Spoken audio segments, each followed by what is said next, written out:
بسم الله الرحمن الرحيم.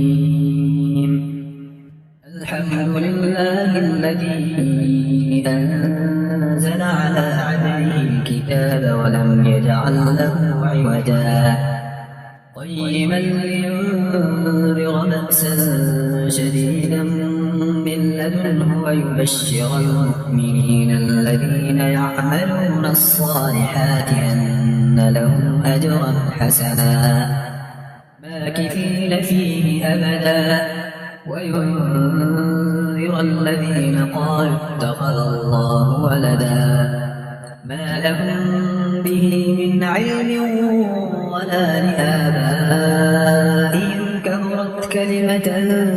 تخرج من أفواههم إن يقولون إلا كذبا فلعلك باقع نفسك على آثارهم إن لم يؤمنوا بهذا الحديث أسفا إنا جعلنا ما على الأرض زينة لها لنبلوهم أيهم أحسن عملا وإنا لجاعلون ما عليها صعيدا جرزا أم حسبت أن أصحاب الكهف والرقيم كانوا من آياتنا عجبا إذ أوى الفتية إلى الكهف فقالوا ربنا آتنا من لدنك رحمة وهيئ لنا من أمرنا رشدا فضربنا على آذانهم في الكهف سنين عددا ثم بعثناهم لنعلم أي الحزبين أحصى لما لبثوا أمدا نحن نقص عليك نبأهم بالحق إنهم فتية آمنوا بربهم وزدناهم هدى وربطنا على قلوبهم إذ قاموا فقالوا ربنا رب السماوات والأرض لن ندعو من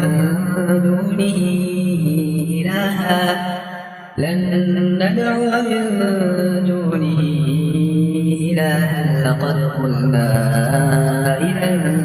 شططا هؤلاء قوم اتخذوا من دونه آلهة لولا يأتون عليهم بسلطان بين فمن أظلم ممن افترى على الله كذبا وإذ اعتزلتموهم وما يعبدون إلا الله فأووا إلى الكهف ينشر لكم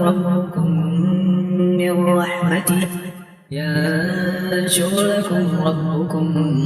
من رحمته ويهيئ لكم من أمركم مرفقا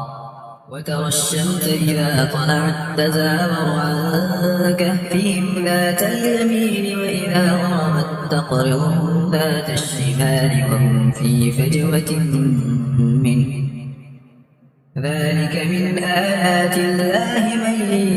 يهد الله فهو المهتد ومن يضلل فلن تجد له وليا مرشدا وتحسبهم أيقاظا وهم رقود ونقلبهم ذات اليمين وذات الشمال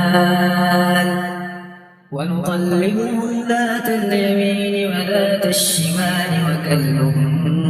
باسط ذراعيه بالوصيد لو اطلعت عليهم لوليت منهم فرارا ولملئت منهم رعبا وكذلك بعثناهم ليتساءلوا بينهم قال قائل منهم كم لبثتم قالوا لبثنا يوما أو بعض يوم قالوا ربكم أعلم بما لبثتم فبعثوا أحدكم بورقكم هذه إلى المدينة فبعثوا أحدكم بورقكم هذه إلى المدينة فلينظر أيها أزكى طعاما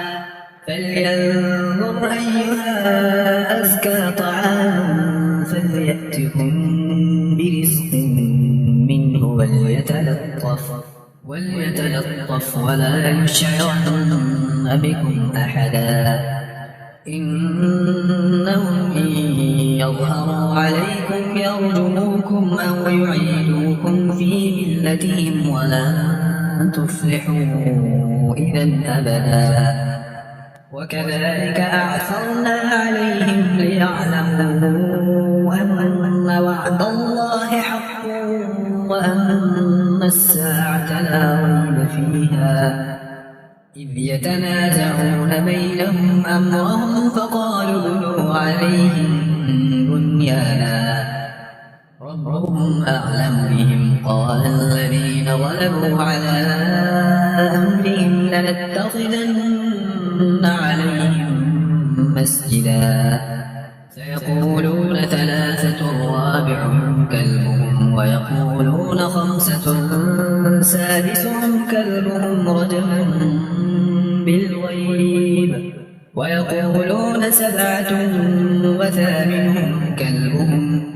قل ربي أعلم بعدتهم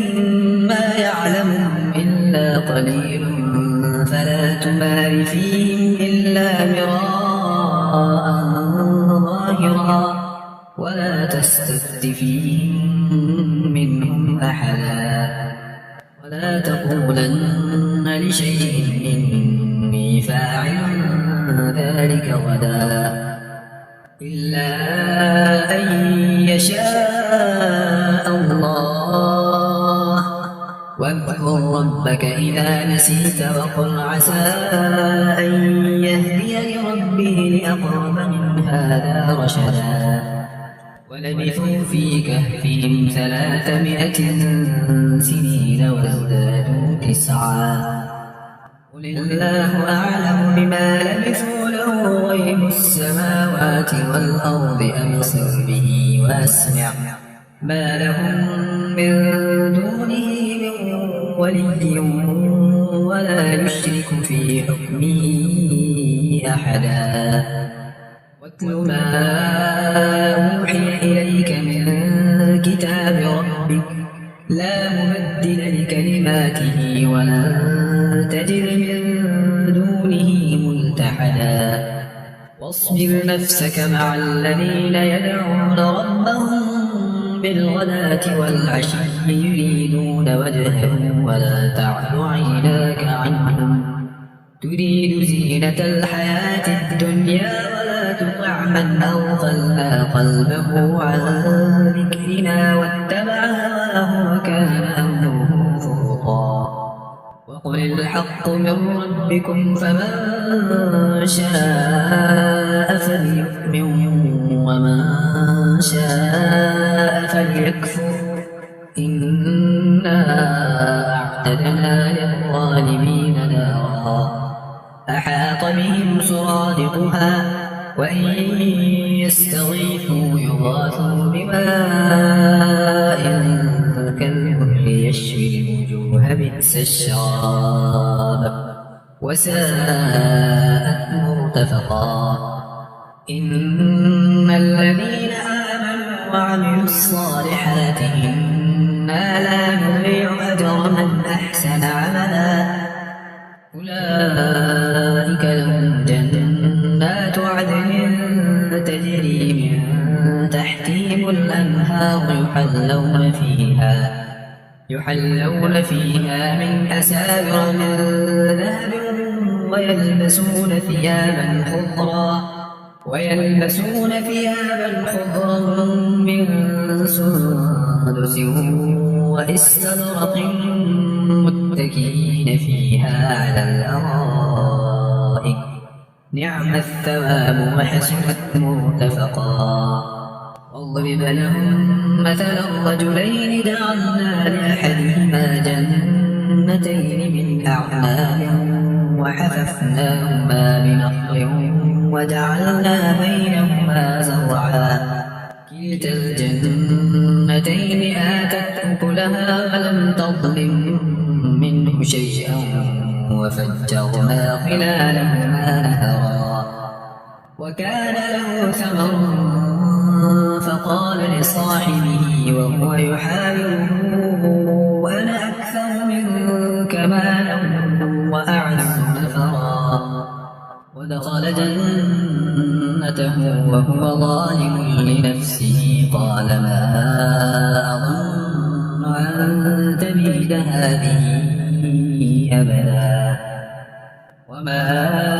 أظن الساعة قائمة ولئن رددت إلى ربي لأجدن خيرا منها منقلبا قال له صاحبه وهو يحاوره أكفرت بالذي خلقك من تراب ثم من نطفة ثم سواك رجلا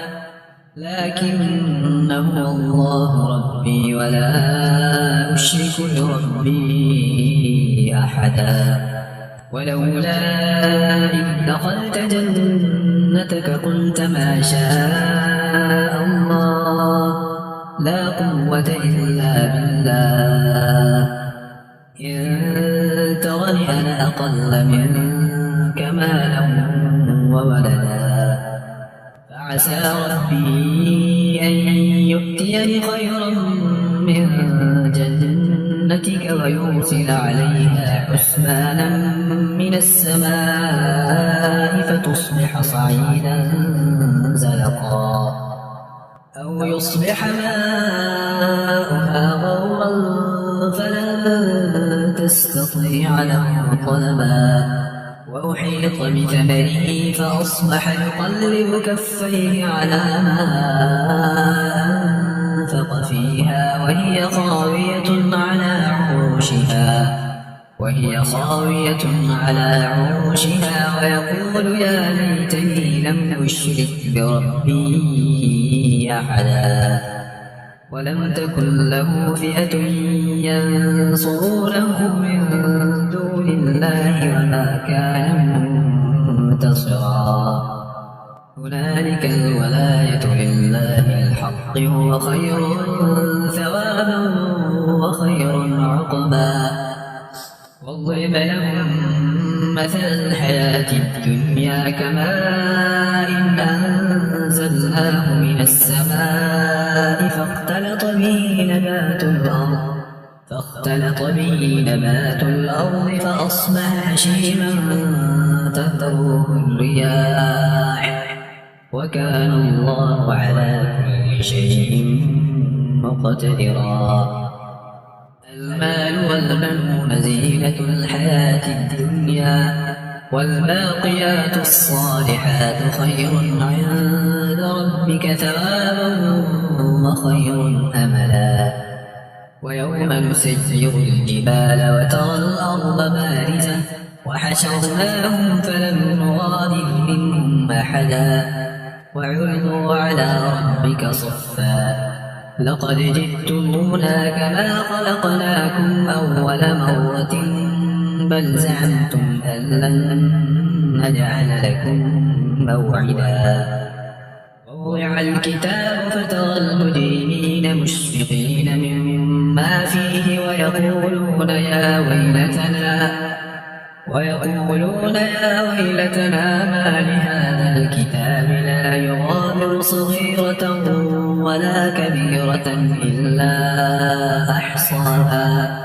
ووجدوا ما عملوا حاضرا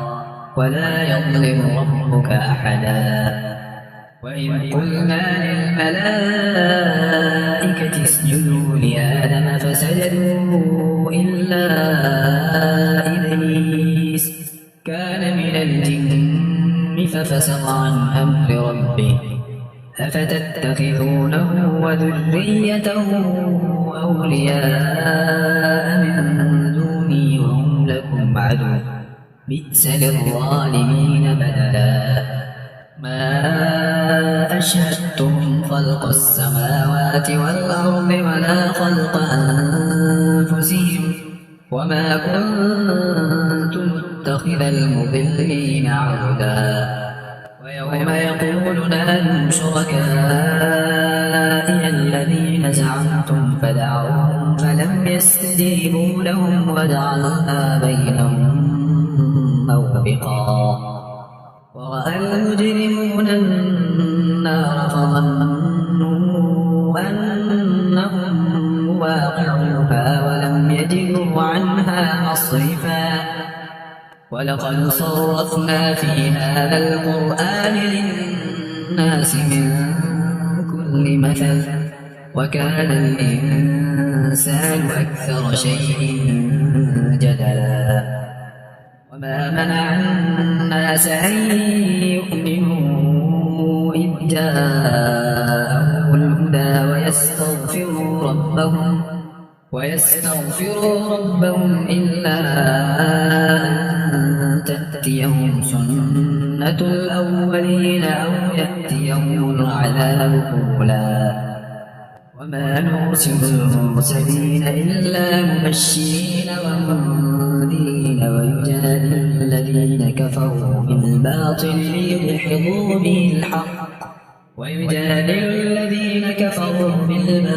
ليدحضوا به الحق واتخذوا آياتي وما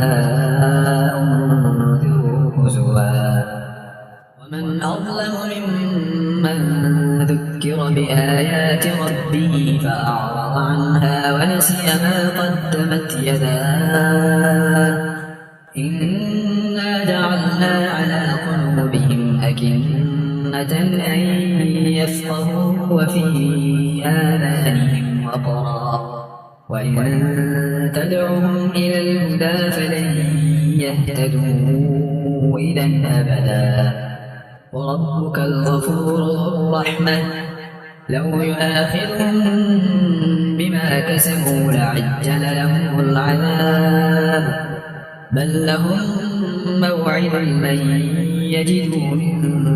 دونه موئلا وتلك القرى أهلكناهم لما ظلموا وجعلنا لمهلكهم موعدا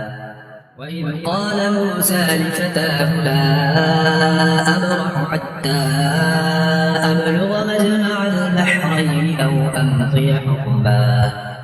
فلما بلغا مجمع بينهما نسيا حوتهما فاتخذ سبيله في البحر سربا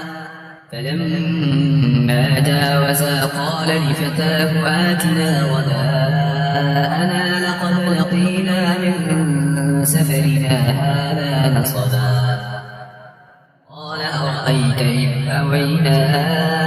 إلى الصخرة فإني نسيت الحوت وما أنسانيه إلا الشيطان أن أذكره واتخذ سبيله في البحر عجبا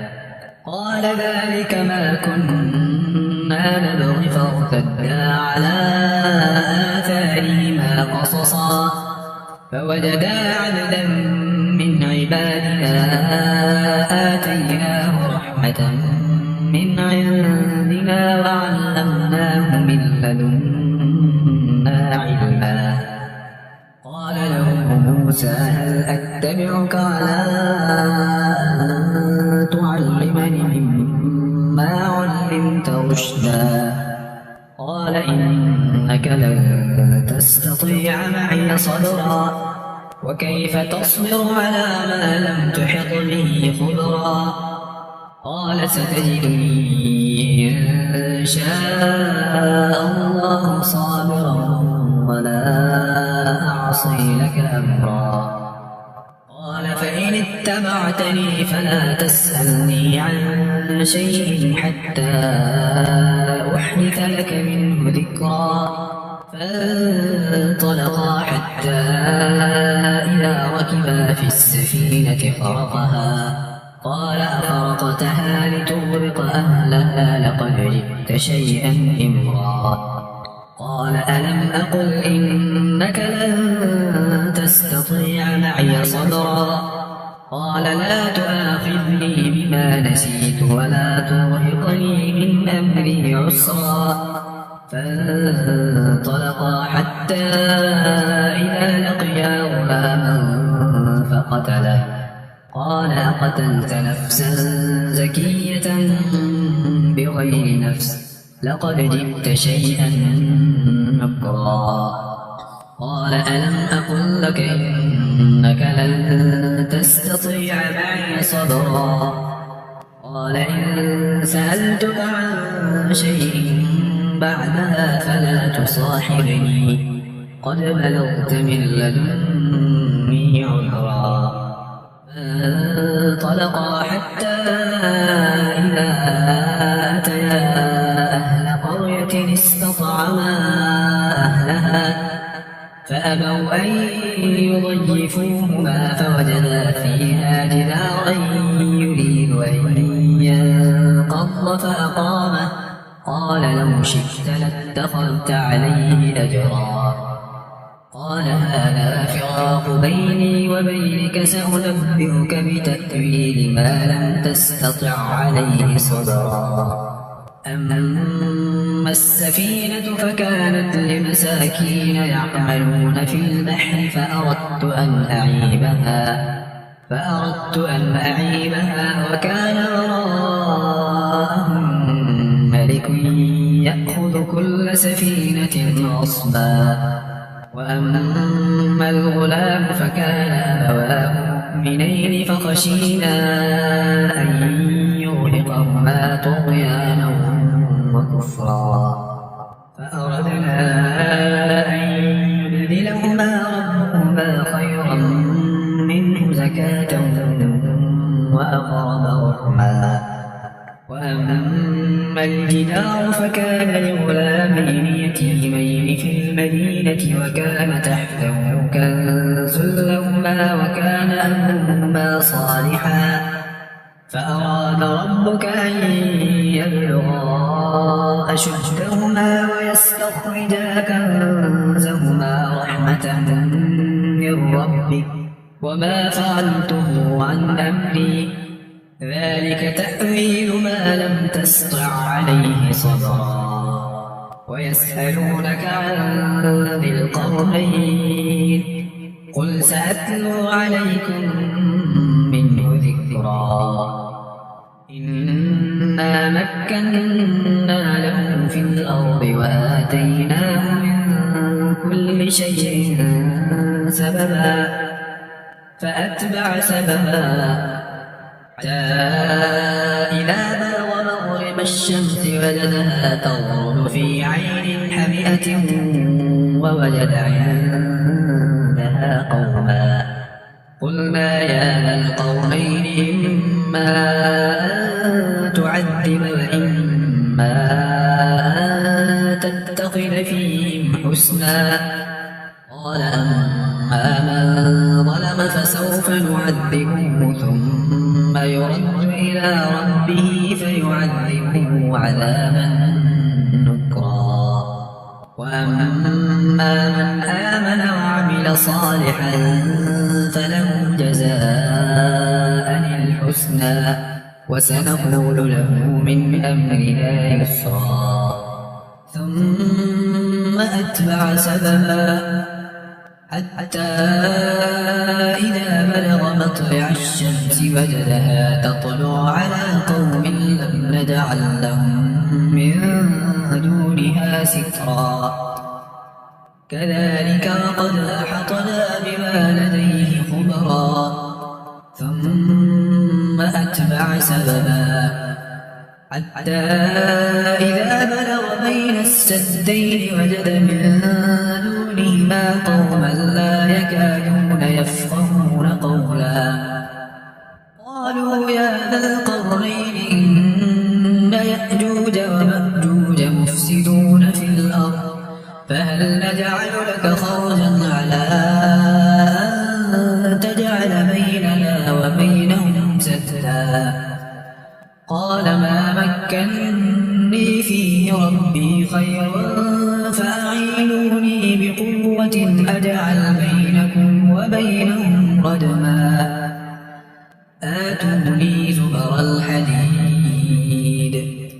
حتى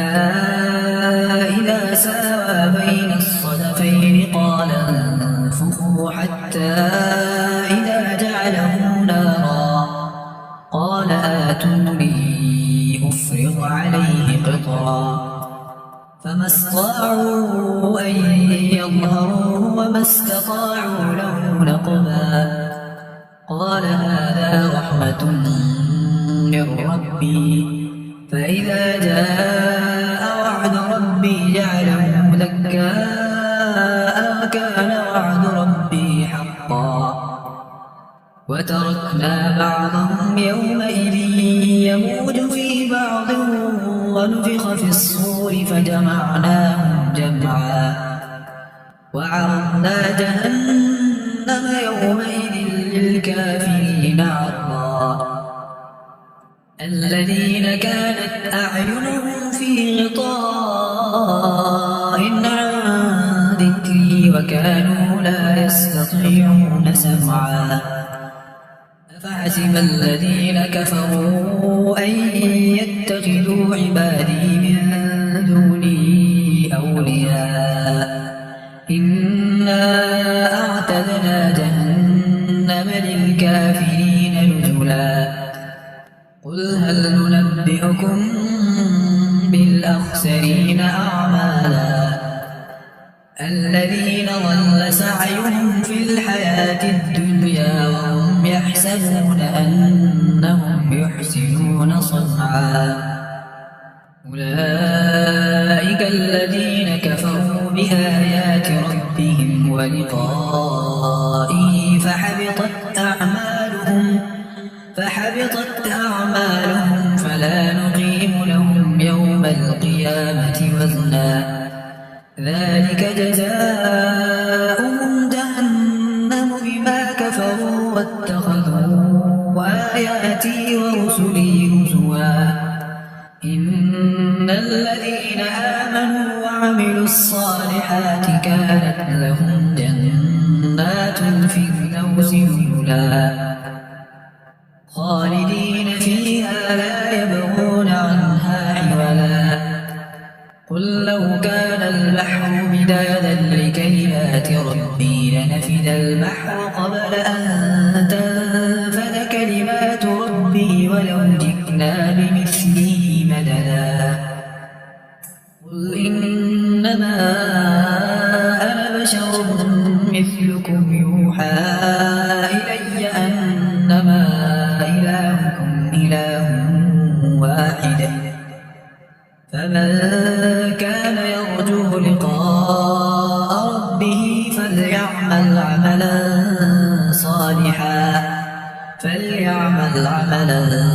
صالحا ولا يشرك بعبادة ربه أحدا.